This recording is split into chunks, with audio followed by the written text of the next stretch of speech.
এই ধরনের কোনো রকম অশান্তি সহ্য করব না। তুমি চাইলে বা মা চাইলে এই বাড়িতে থাকতেই পারে, থাকা নিয়ে আমার কোনোদিনও কোনো আপত্তি ছিল না, কিন্তু বাড়ির যা যা ডিসিপ্লিন আছে, যা যা নিয়ম আছে, সে সব কিছু মেনে এই বাড়িতে থাকতে হবে। সেই নিয়ম যদি কেউ ভঙ্গ করে তাহলে সেই বাড়িতে থাকতে পারবে না। অন্তত এটা তো আমার বাড়ি, এটুকু অধিকার নিশ্চয়ই আছে আমার বলার। শুনলি তুই? তুই শুনলি ও কি বললো আমাকে? এত বড় অপমানটা করলো আমাকে গুড্ডি, তুই শুনলি সেটা তোর সামনে দাঁড়িয়ে? তোর জন্য হয়েছে আজকে, তোর জন্য হয়েছে। আমি বারবার করে বলছি কলকাতায় ফিরে চল, কলকাতায় ফিরে চল, আমাকে যেতে দে। আমি তো তোর জন্য এখানে পড়ে আছি যে তোকে না নিয়ে যাবো না, তার প্রতিদান আজকে আমাকে এইভাবে দিতে হলো। আমাকে দাঁড়িয়ে এইভাবে অপমান করলো গুড্ডি। সেটাই কি স্বাভাবিক নয় বলো তো?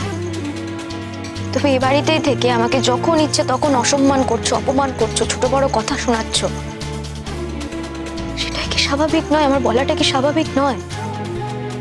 সবকিছু একটা সীমা থাকে, সমস্ত সীমা তোমরা অতিক্রম করে যাচ্ছ। আমি এতদিন কিচ্ছু বলিনি, তোমরা আমার ভদ্রতার সুযোগ নিয়েছ। ভদ্রতারও একটা সীমা থাকে, সেই ভদ্রতার সীমাটা তোমরা আমাকে লঙ্ঘন করতে বলো না। আমি আশা করব তোমরা আমার কথাগুলো বুঝতে পেরেছো।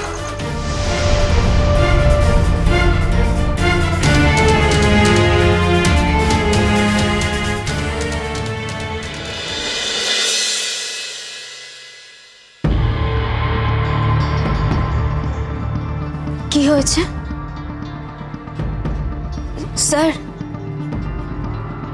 স্যার কি হয়েছে? তোমায় আবার কে খবর দিল? আমায় কে খবর দিল সেটা বড় কথা নয়, হয়েছেটা কি? একটু জ্বর হয়েছে, ঠিক আছে? দেখি দেখি, কি এই তো সাংঘাতিক জ্বর। আইস ব্যাগ দেননি? না মানে না মানেটা কি? মতিয়া, মতিয়া। হ্যাঁ দিদিমণি। স্যারের সাংঘাতিক জ্বর, তুমি স্যারকে আইস ব্যাগ পরছো তো দাওনি? ফ্রিজে গিয়ে দেখো আইস ব্যাগ আছে কিনা, আমাকে এক্ষুনি দিয়ে যাও। আচ্ছা আপনি এইটুকু জানেন না যে জ্বর হলে আইস ব্যাগটা দিতে হয়?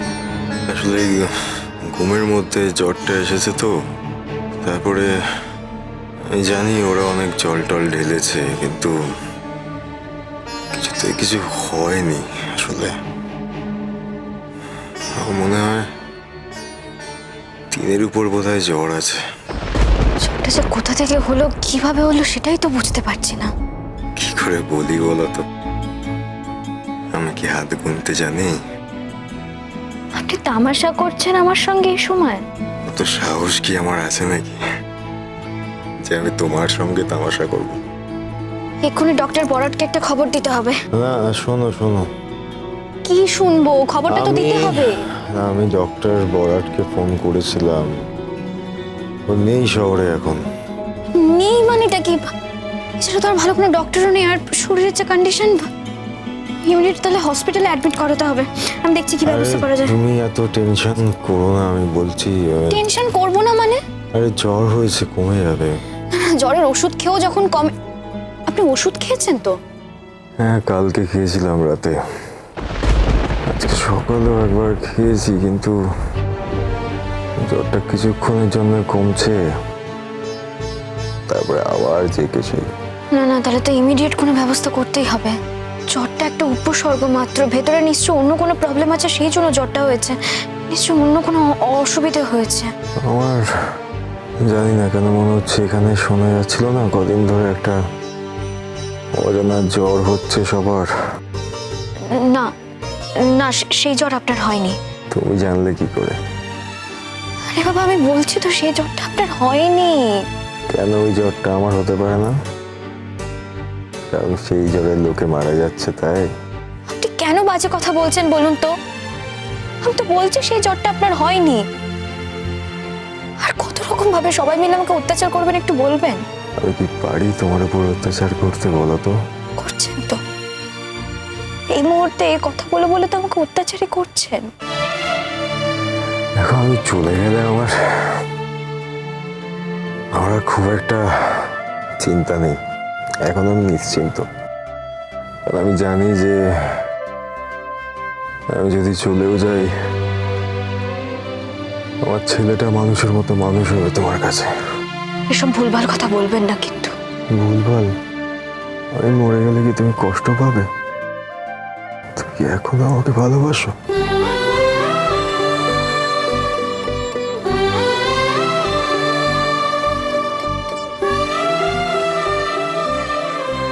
কি হলো? কিছু না। কিছু তো হয়েছে। আমার উপর রাগ করে মুখ ঘুরিয়ে থাকছো। কিছু হয়নি।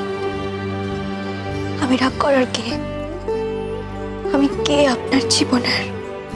তুমি আমার জীবনে কে সেটা তুমি জানো না। আমার জীবনে সব থেকে বড় ভুল, যেটা আমি বয়ে বেড়াচ্ছি সারাটা জীবন ধরে।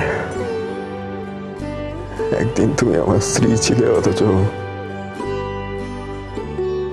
সেই সম্মানটা আমি তোমাকে দিতে পারিনি। এখন এসব কথা থাক।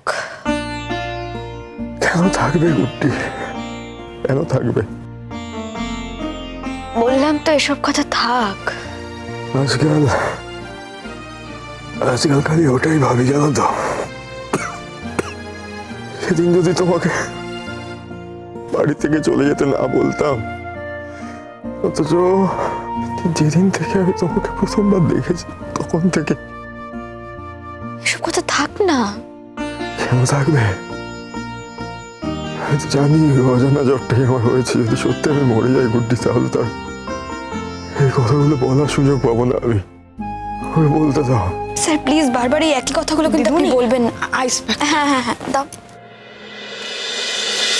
দেখি। তুমি যাও দেখি।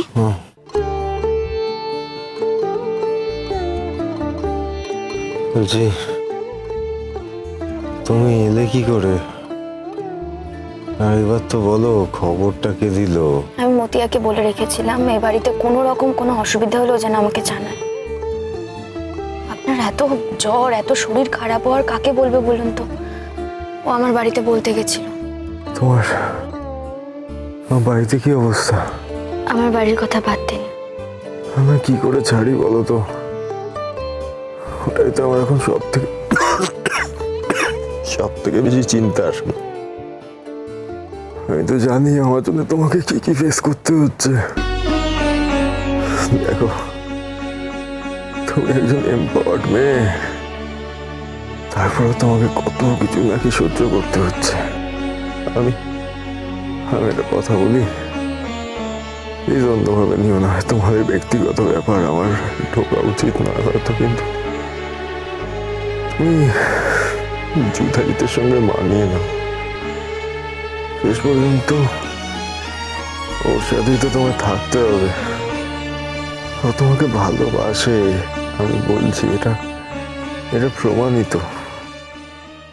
আমি একটা কথা বুঝতে পেরেছি জানেন তো স্যার, শেষ পর্যন্ত আমাকে জীবনে একাই থাকতে হবে। কারো কারো জীবনটা এরকমই হয়, শেষ জীবনে থাকার মতো সঙ্গী তারা জীবনে পায় না।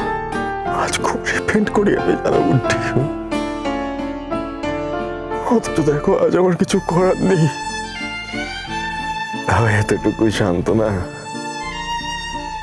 যে আমার ছেলেটা তোমার কাছে আছে। অ্যাটলিস্ট আমি নিজের মনকে বোঝাতে পারবো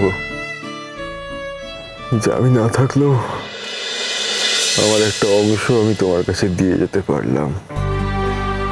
আমার ছেলেটাকে হয়তো কি আমি জানি তুমি আমার থেকে অনেক অনেক বেশি যত্ন করে ভালোবেসে মানুষ করবে।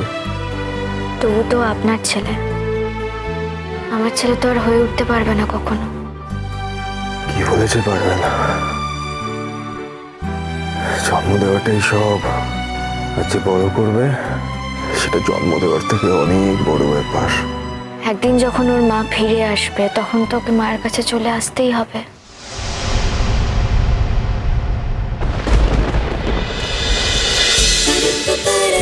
गुड्डी गुड्डी